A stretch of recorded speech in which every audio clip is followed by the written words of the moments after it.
آفتاب خیس روی زمین واسه شعری شکفته روی لبی گردد.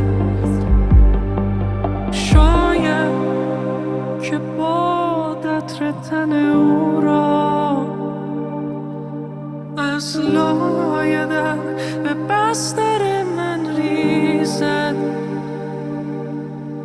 از روی برگ‌های گل زنبق آوازهای گم شده برخیزد.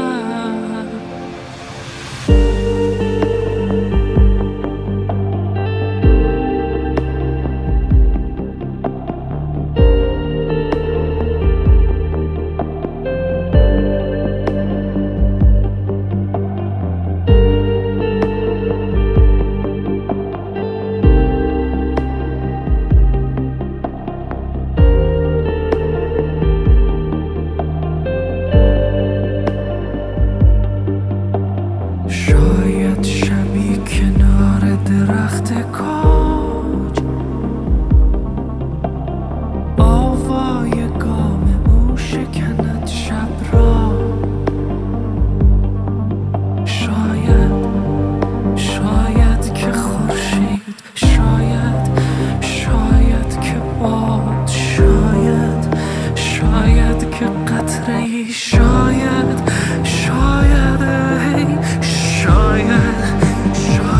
که خورشید، شاید که باد، شاید شبی، شاید ای تو بر من و سکوت من و شعرم، ای تو بر تو باد و زندگی شاید، ای تو بر کسی که چشم رحمانه، ای تو بر کسی که سوی کسی آید، ای تو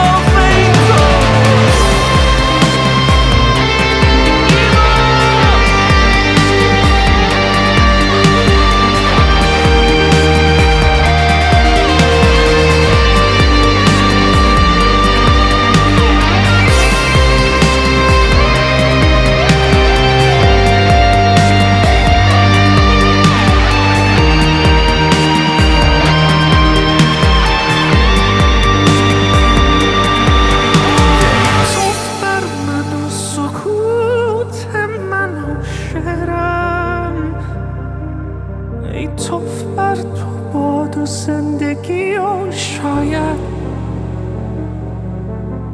ای توف بر کسی که چشم به رحمانت،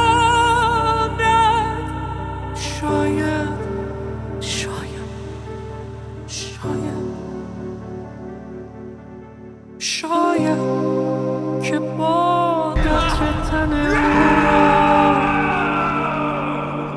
از لای در به بستر من ریزد. از روی برگ‌ها